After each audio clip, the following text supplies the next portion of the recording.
Hello, calculus students and seekers of general truths. We ended with Taylor's theorem in the last video, and so let's explore it a little bit further. This is what the statement says, right? The exact answer is equal, the exact answer, or the function that we're estimating minus the estimation up to the kth term is equal to the k plus first derivative of the function at some point a times this term right here, x minus c, the k plus first, over k plus 1 factorial. Okay.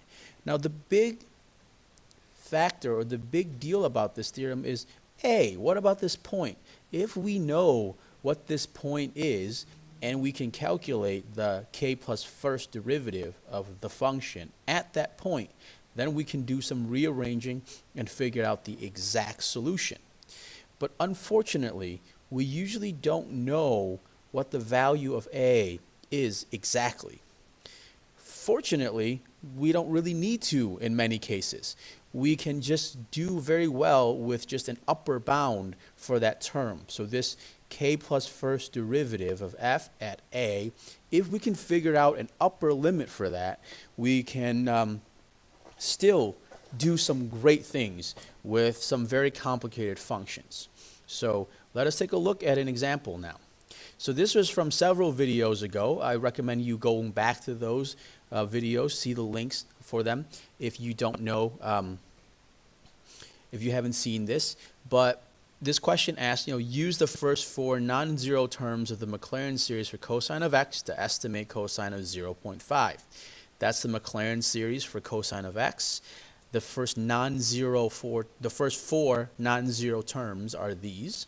Okay, I plugged in 0.5, worked out all the details. I get this fraction of two very big numbers, and this turns out to be this decimal with 7 repeating at the end. Okay, so that's our estimation. Now the real question is, how close is the estimate to the exact answer? Well, let's use Taylor's theorem, or Taylor's remainder theorem here. That's the theorem, and let's plug in what we know. In our example, f of x here is cosine of x. K is actually 6. Okay, I'll explain that in a minute. C is the center of the series. It's a Maclaurin series, so the center is 0, and the particular value we're asked to estimate is 0.5.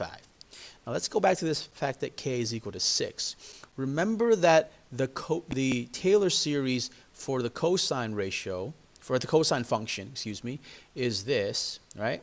These are the first four non-zero terms, but they're not the only terms. There are some zero terms in here.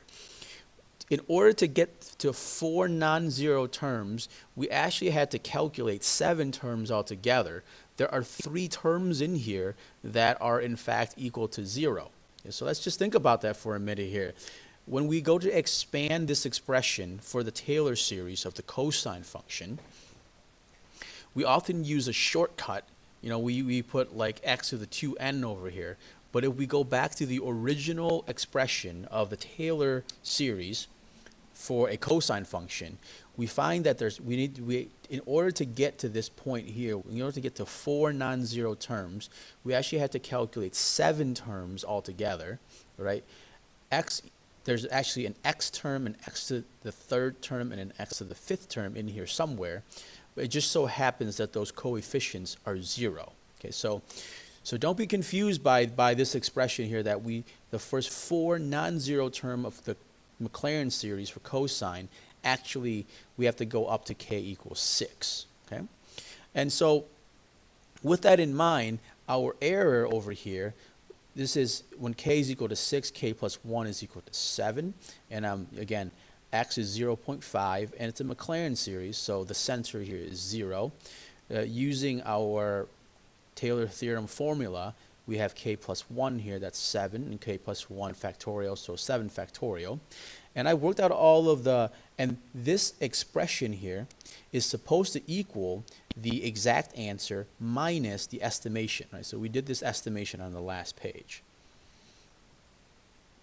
Okay, so the question here is, how close is the estimate to the exact answer?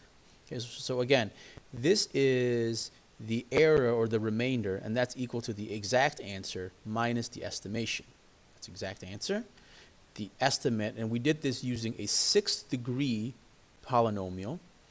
It had 4 terms, but it's a 6th degree Taylor polynomial. And this is what we call the error term, the difference between the exact answer and the estimate. Now, A is unknown. Once again, we don't know what this value of A is, but that's okay. We only need the upper bound, right? We only need to know what's the maximum of the 7th derivative at A. Well, let's think about this a little bit more. How do we find an upper bound? Well, in our example, f of x is cosine, right? Therefore, the 7th derivative is equal to sine. And just a quick reminder, these are the derivatives of the trig function. The derivative of cosine is negative sine. The derivative of that is negative cosine. The derivative of that is sine. And the derivative of that is back to cosine again. So it's cyclical. So we look at cosine, 1st, 2nd, 3rd, 4th derivative, 5th, 6th, 7th derivative. So the 7th derivative of x is sine of x. Well, what do we know about sine of x? Well, remember, sine of x has a range of -1 to +1. It's bounded between -1 and +1 for all values of x. No matter what you plug in for x, you're going to get the sign of that number is at least, or is at most +1 and at least -1.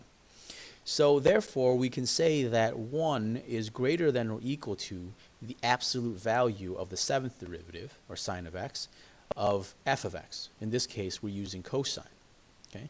So we can take our error term right here, and instead of f, the 7th derivative at a, just remove that and plug in 1. Now, the rest of this, we can calculate it fairly easily, and we know that the error term must be greater than or equal to, right? So this error term is equal to this expression, but this part right here is at most 1.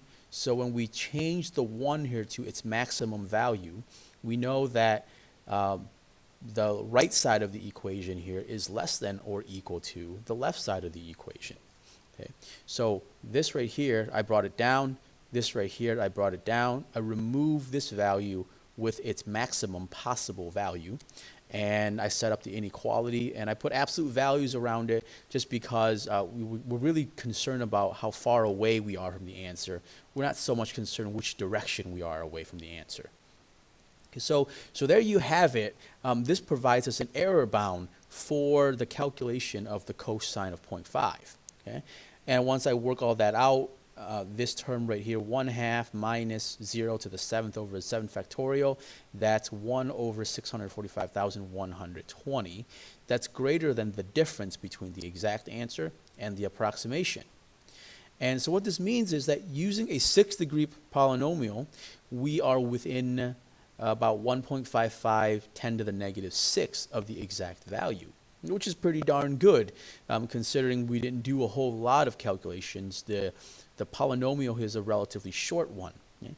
And you know, the question remains, well, if you want more precision, just do more work. Just use a higher degree polynomial to do your estimation. Okay? So I think it's good to think about this a little more, and for you to do this example and think about how this example applies, how this example really does apply the Taylor polynomial remainder here. Okay, in order to give us a bound for how bad the error is.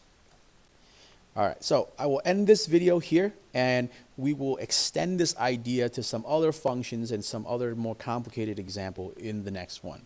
As always, thank you for watching. Keep working really hard, keep thinking really hard, and have a wonderful day.